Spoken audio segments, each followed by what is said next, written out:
The smartphone inside this box cost $43,000 to make. And trust me, you haven't seen a phone camera like it. But for it to make sense, we need to understand the problem with most smartphone cameras. Okay, so the single main component of any camera is the sensor. The sensor is the thing that takes in light and turns that light into a digital output that then becomes the image. The bigger the sensor, the more light you can process, and therefore the higher quality that end image is going to be. Fine, there's a good chance you knew that already, but this is why every few years we are seeing camera sensors on phones get bigger and bigger. Early smartphones like the iPhone 3GS had quarter-inch sensors. We started pushing half-inch sensors on phones like the 12 Pro, which is actually even more of a jump than it sounds at about 4 times the total sensor area. And then just recently, a couple of phones have even leapt all the way to 1-inch sensors, which is basically 4 times that. And on one hand, this is great, because these 1-inch sensors are now basically the same size as the sensors found in entry-level point-and-shoot cameras, to the point where now it just does not make sense to ever buy one of those. Smartphones are way more connected, you can share your photos in seconds, they have way faster, more intuitive interfaces, better quality, larger screens, more powerful, more advanced microphones with better noise reduction. And that's not even factoring in the supremely intelligent artificial intelligence which enhances the sharpness, the color, and brightens people's faces on an individual pixel level. So yeah, now that smartphones also have the sensor size to match,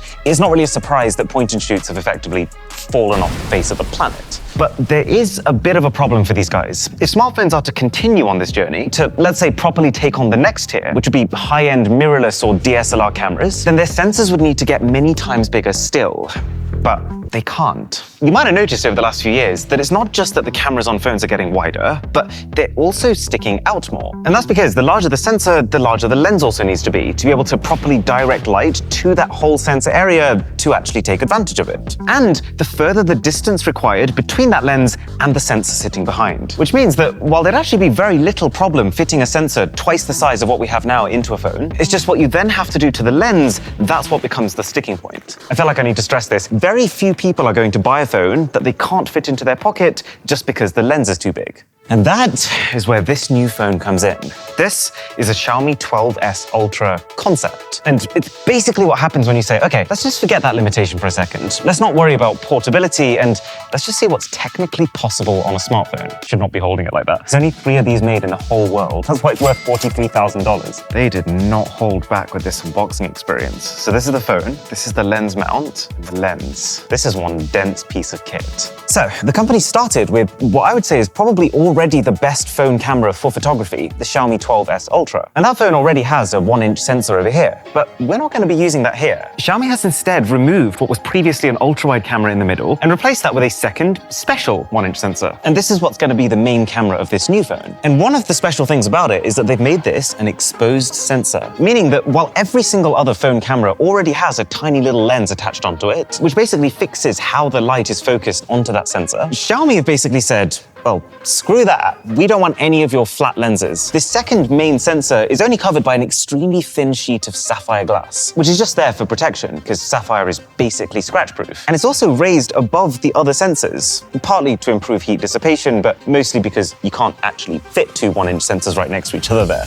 But the point is that all of this makes this phone built from the ground up to support external thick lenses, like this one. This is a Leica M lens. It's made for full-frame professional cameras. And I guess because Xiaomi has just recently announced a partnership with Leica, they decided to build the phone to work with Leica lenses. So we get the adapter in first. They're calling this mounting mechanism the Mi Mount, which, I mean, hey, at least the words aren't the other way around.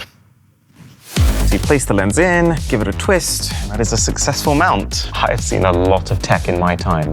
This is actually crazy. And what it means is pretty cool. Compared to the ordinary size lens that we had on the 12S Ultra, which sat at an aperture of f1.9, this one opens up that aperture all the way to as wide as you can possibly get on a phone, f1.4. The wider the aperture, the more light. And so f1.4 basically means that this system is getting in 2 times the amount of light of the pretty beastly already normal 12S Ultra. But then also, magnification. The main cameras on most phones are around 20 to 25 millimeters in focal length. This is a 35 millimeter lens with an additional magnifying adapter, which all basically means this is between 3 and 4 times magnified by default, losslessly using its main camera. So really, your main camera on the 12S Ultra concept is your telephoto camera. And then if you happen to want to take one-time shots, you take the lens off and use the normal 1-inch sensor over here. Do you know what's kind of cool about this? Last year, where we all saw the standard 12S Ultra, and we thought, oh, cool camera ring, and then just kind of carried on. No one realized that this phone was also being co-developed at the same time and designed to use that camera ring to mount actual lenses onto it. Xiaomi did a sneaky. I do have one quite fundamental problem with this whole system, but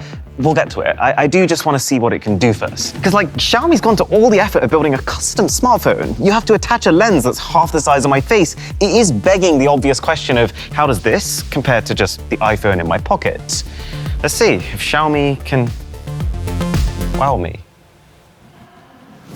I hope no one heard that.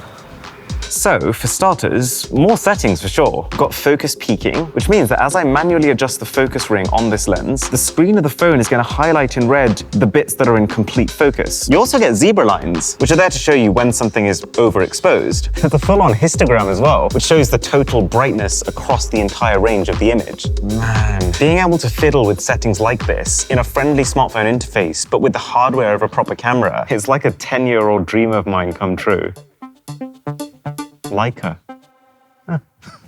So what about the quality of the photos themselves? Bear in mind, this is not a completely fair test. To keep the images like for like, I am going to have to use the 3x zoom camera on the iPhone, which is not as good as its main camera. But obviously, the difference is absolutely enormous. I started off with just some plain old shots of scenery, and you can see straight away the extra light gathering ability of this concept phone. It's not necessarily that the shots look brighter, but the extra light does mean more information as you kind of crop in to see the finer details. Interesting caveat though, because focusing at further distances requires basically a level of precision engineering that Xiaomi haven't managed to achieve here, this can only really focus on closer objects within about 20 meters. One thing that I thought would be really fun is to have a portrait mode comparison, because having a wide aperture large lens like this basically means that this is the first time ever that a smartphone can naturally achieve this DSLR-like separation between foreground and background, which is the exact effect that software-based portrait mode has been trying to simulate for the last 10 years. I mean, credit where due, the iPhone's fake portrait mode has reached a stage where, on its own,